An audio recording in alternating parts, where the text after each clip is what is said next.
देखिए दोस्तों, आज की इस वीडियो में बिहार डीएलएड एंट्रेंस एग्जाम में कल 2 अप्रैल को सेकंड शिफ्ट में पूछे गए ऑल सब्जेक्ट के क्वेश्चंस देखने वाले हैं। देखिए, स्टार्टिंग के 7 से 8 क्वेश्चंस जो है मैं आपको हिंदी के बताने वाला हूं। सबसे ज्यादा हिंदी में क्वेश्चंस दोस्तों रस, अलंकार, छंद, समास और पदबंध से क्वेश्चन पूछे गए हैं। ठीक ना, जरूर आप लोग इन 4 टॉपिक को कर लीजिएगा। देखिए, एक क्वेश्चन ये पूछा गया था कि काव्य गुणों में राजा किसे माना गया है। प्रसाद गुण को काव्य गुणों में राजा माना गया है। रिवाइज करते चलिए। देखिए, सेकंड क्वेश्चन, यह जीवन क्या है, निर्झर है में कौन सा अलंकार है, रूपक अलंकार है।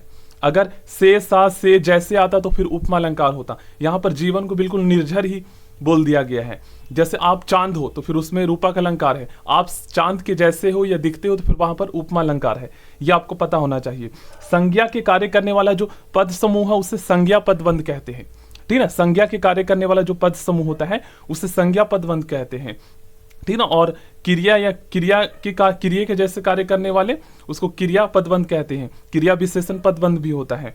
ठीक है, इनको प्लीज कर लेना। छंद पढ़ते समय विराम स्थल को क्या कहते हैं। दोस्तों, छंद पढ़ते समय जब विराम आता है ना, ठहराव, तो उसको यति कहते हैं। यति कहते हैं। 3 बेर खाती थी वे 3 बेर खाती है, इसमें यमक अलंकार है। छंद के कितने भेद है। छंद के दोस्तों 4 भेद हैं। इसी में से 2-3 क्वेश्चन रिपीट हो जाएंगे, लिख लीजिएगा आप लोग इसको। छंद के कितने भेद है, 4 भेद है। छंद से संबंधित गुणों की संख्या कितनी है, सॉरी गणों की संख्या कितनी है, तो यह है 8। ठीक है, छंद से संबंधित गणों की संख्या 8 है। ठीक ना, सममात्रिक छंद कौन सा है दोस्तों। सममात्रिक जो छंद है यह है चौपाई। चौपाई को सममात्रिक छंद कहा जाता है। किस छंद में 26 मात्राएं होती है। गीतिका छंद में 26 मात्राएं होती है। नेक्स्ट क्वेश्चन, प्रत्येक चरण में 16 मात्राएं होती है, उसे क्या कहते हैं। देखिए, चौपाई के प्रत्येक चरण में 16 मात्राएं होती है। चौपाई के प्रत्येक चरण में 16 मात्राएं होती है। नेक्स्ट क्वेश्चन, अलंकार के कितने भेद है। दोस्तों, अलंकार के 3 भेद होते हैं। ठीक है, अलंकार के 3 भेद होते हैं। नेक्स्ट क्वेश्चन रूपक अलंकार से पूछा गया। बन सारदी चंद्रिका चादर ओढ़े में अलंकार कौन सा है, रूपक अलंकार है। उसी का रूप दे दिया गया है। ठीक ना, रूपक अलंकार है। छंद शास्त्र में 3 वर्णों के समूह को क्या कहा जाता है, गण। ठीक ना, छंद शास्त्र में 3 वर्णों के समूह को क्या कहा जाता है, गण। आगे बढ़ते हैं। निश्चल शब्द का संधि विच्छेद आपको बताना है, देख लीजिए। और देखिए, इंग्लिश के ज्यादातर जो क्वेश्चंस है वो डायरेक्ट, इनडायरेक्ट स्पीच, उसके बाद idioms, phrase, passive voice, active voice से क्वेश्चंस आ रहे हैं। तो ये ऑलरेडी मैं करवा चुका हूं दोस्तों। प्रीवियस ईयर के क्वेश्चंस ज्यादातर आपको इंग्लिश के देखने को मिलेंगे। ठीक है, टॉपिक वही सेम है। देखिए, एक क्वेश्चन यह है कि वन ऑफ दिस मेन, और यहां पर सब 4 ऑप्शन में हेल्पिंग वर्ब होंगे, प्लूरल एंड सिंगुलर। तो यहां पर कौन सा वर्ब लगेगा, तो यहां पर दोस्तों सिंगुलर हेल्पिंग वर्ब लगेगा। अगर इज हो तो इज लगाना है, वॉज हो तो वाज लगाना है, प्लूरल नहीं लगाना है, वर हैव नहीं लगाना है। ध्यान रखिएगा, ठीक है ना, क्योंकि ये है हमारा रूल।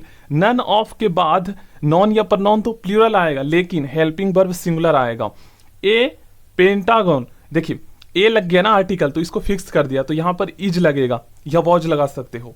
ठीक है, singular helping verb. The old man fail, और आपको पता है दोस्तों, जब कोई चीज एक सतह को छोड़ता है तो ऑफ प्रीपोजिशन के यूज किया जाता है। जैसे टेक ऑफ, हवाई जहाज उड़ा, तो उसमें ओ डबल एफ वाला प्रीपोजिशन यूज होता है। ध्यान रखिएगा।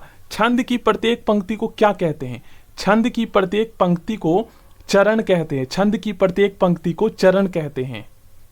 आगे बढ़ते हैं। इंग्लिश का जो है आइडम्स, टू एंड फ्रो, इसका मतलब है बैकवर्ड्स एंड फॉरवर्ड। ठीक ना, बैकवर्ड्स एंड फॉरवर्ड। अपसारी लेंस किसे कहते हैं, तो अवतल लेंस को अपसारी और अभिसारी उत्तल लेंस को कहते हैं। आगे बढ़ते हैं। देखिए, पहली गैर कांग्रेसी सरकार कब बनी। दोस्तों, पहली गैर कांग्रेसी सरकार जो है ये 24 मार्च 1977 को बनी थी। कब बनी थी, जब आपको पता है दोस्तों 25 जून 1975 को इंदिरा गांधी ने जो है राष्ट्रीय आपातकाल लगाया था। तो उसके बाद आपको पता है बहुत ज्यादा जो है सरकार की आलोचना हुई थी। उसके बाद जो है पहली गैर कांग्रेसी सरकार बनी थी जब चुनाव हुआ था 76 के बाद 1977 में, 24 मार्च 1977 को। पहले गैर कांग्रेसी प्रधानमंत्री कौन थे, मोरारजी देसाई। पहले गैर कांग्रेसी प्रधानमंत्री मोरारजी देसाई थे। आगे बढ़ते हैं। कौन से भारतीय राष्ट्रपति लोकसभा अध्यक्ष रहे, इसका नाम है नीलम संजीव रेड्डी। ठीक है, ये भारतीय राष्ट्रपति है जो कि लोकसभा के अध्यक्ष भी रहे हैं। पाक जल संधि किन 2 देशों के बीच है, तो पाक जल संधि जो है दोस्तों ये भारत और श्रीलंका के बीच है, ठीक ना, भारत और श्रीलंका के बीच है। देखिए नवीकरणीय ऊर्जा के स्रोत और अनवीकरणीय ऊर्जा के स्रोत से जो है क्वेश्चंस आए हैं, लेकिन ये नहीं पता है कैसे आए थे। तो मैंने यहाँ पर सारे स्रोत लिख दिए हैं, सौर ऊर्जा, पवन ऊर्जा, ज्वारीय ऊर्जा, परमाणु ऊर्जा, भूतापीय ऊर्जा। ये जो ऊर्जा है ये नवीकरणीय है, मतलब रिन्यूएबल, जिन्हें दोबारा बनाया जा सकता है। और जो अनवीकरणीय इन्हें दोबारा नहीं बनाया जा सकता, जैसे इसमें जीवाश्म ईंधन आ जाता है, कोयला आ जाता है, पेट्रोलियम आ जाता है, प्राकृतिक गैस, ये सभी जीवाश्म ईंधन ही है। उष्मीय ऊर्जा आ जाता है, ठीक है, थर्मल एनर्जी। द्वैध शासन का अंत हुआ भारत सरकार अधिनियम 1935 के द्वारा। द्वैध शासन का मतलब दोहरी शासन प्रणाली हो, उसको अंत कर दिया गया। मोंटेस्क्यू चेसमफोर्ड अधिनियम से क्वेश्चन आए हैं। ये कब लागू हुआ? तो 8 जुलाई 1918 को, ठीक ना, 8 जुलाई 1918 को मोंटेग्यू चेसमफोर्ड अधिनियम पारित हुआ। महिलाओं को मताधिकार देने वाला पहला राज्य भारत का मद्रास। देखिए आगे बढ़ते हैं। Doctor VR. अंबेडकर ने भारतीय संविधान के किस भाग को सर्वाधिक अलौकिक भाग कहा था? ये दोस्तों भारतीय संविधान के भाग 3 को, इसमें मौलिक अधिकारों का वर्णन किया गया है। और एक क्वेश्चन ये पूछा जाता है दोस्तों कि वी.आर. अंबेडकर जी ने जो है ना कौन से मौलिक अधिकार को जो है ना संविधान के हृदय और आत्मा की संज्ञा दी? तो संवैधानिक उपचारों के अधिकार को, जिसके अंतर्गत 5 प्रकार की रीट जारी की जाती है, ठीक है, ये भी आपको पता होना चाहिए, जो कि जिसका वर्णन अनुच्छेद 32 में है। तो ये भी पूछ लिया जाता है कि किस अनुच्छेद को कहा, तो ये आप बता देंगे 32 को, ठीक ना। कौन सा अनुच्छेद समान नागरिक संहिता से संबंधित है? ये अनुच्छेद 44 है, समान नागरिक संहिता से संबंधित है अनुच्छेद 44। कानून का समान संरक्षण या कानून के समक्ष समानता किस देश से लिया गया है? तो ये प्रावधान अमेरिका के संविधान से लिया गया है। और देखिए सेरेब्रम से क्वेश्चन आया था कि मनुष्य में बुद्धि का केंद्र, सोचने का केंद्र, समझने का केंद्र कौन सा है? तो ये सेरिब्रम है, सबसे बड़ा वाला भाग सेरिब्रम, ठीक है। एक सेरिबलम है, तो सेरिबलम छोटा है जिसे लघु मस्तिष्क कहते हैं, और सेरिब्रम मस्तिष्क का सबसे बड़ा वाला भाग है। इसमें समझना, सोचना, मनुष्य में बुद्धि का केंद्र, ये सभी यही है, ठीक ना, सेरिब्रम है। श्रीलंका की 2 राजधानी, एक कोलंबो और एक श्री जयवर्धने है। और ये आपको पता होना चाहिए कि जो श्री जयवर्धने है ना, ये श्रीलंका की प्रशासनिक राजधानी है, लेजिस्लेटिव कह सकते हो, कैपिटल है। और अगर आपसे पूछा जाए कि व्यापारिक और वित्तीय राजधानी कौन सी है, तो आपको बताना है कोलंबो। जैसे भारत की वित्तीय राजधानी मुंबई है, ठीक ना, वैसे ही। नेपाल की सबसे लंबी नदी कौन सी है? कर्नाली। नेपाल की सबसे लंबी नदी कर्नाली नदी है। पदबंध के कितने भेद है? 5।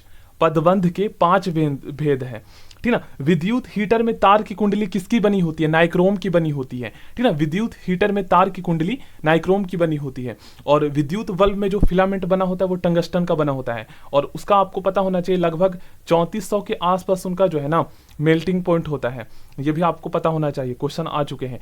छंद शास्त्र में 3 वर्णों के समूह को क्या कहा जाता है? गण, ठीक ना। छंद शास्त्र में 3 वर्णों के समूह को क्या कहा जाता है? पढ़ लीजिएगा। राहुल फुटबॉल खेलकर चला गया, इसमें कौन सा पदबंध है? तो जहां देखिए आपको जो है ना सेंटेंस के लास्ट में चेक करना है। अगर क्रिया आएगा तो क्रिया पदबंध, विशेषण आएगा तो विशेषण पदबंध, जैसे राहुल के बारे में कुछ बता रहे विशेषता। अगर संज्ञा ही आए तो फिर संज्ञा पदबंध। ध्यान रखिएगा क्रिया विशेषण पदबंध 5 होते हैं। चलिए मैथ के कुछ क्वेश्चंस मैं आपको बता देता हूं। एक क्वेश्चन पूछा गया था कि बहुपद के मूलों का गुणनफल ज्ञात कीजिए। इसके मूलों का गुणनफल क्या होगा? तो देखो गाइस, गुणनफल और योगफल ये दोनों क्वेश्चंस आते हैं। तो देखो मूलों का अगर आपसे योगफल पूछा जाए तो इसका फॉर्मूला होता है अल्फा जमा में beta is equal to minus B बटे में सी। और मूलों का गुणनफल जो होता है ना, ये होता है अल्फा गुना में बीटा इज इक्वल टू सी बटे में ए। तो बस इसमें देख लीजिए, पहला जो होगा 4 ये ए होगा, -4 बी होगा, और 1 जो है ये सी होगा।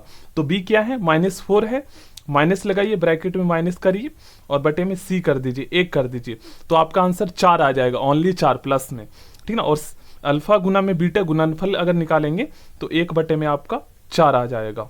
देखिए ये वाला क्वेश्चन, इसका क्या रूल है मैं आपको बताता हूँ। इसका रूल क्या कहता है ना कि त्रिभुज के अंतः 2 कोणों का योग जो है ना बाहरी कोण के बराबर होता है। इस तरीके से फाइंड कर सकते हो आप। 34 प्लस में 30 कर लेंगे तो आपका 64 हो जाएगा आंसर। अगर इस तरीके से आपको करने नहीं आ रहा है तो दूसरा तरीका क्या है, देखो आपको पता है दोस्तों, एक स्ट्रेट एंगल कितने डिग्री का होता है, 180 का होता है, जिसे रिजु कोण कहते हैं।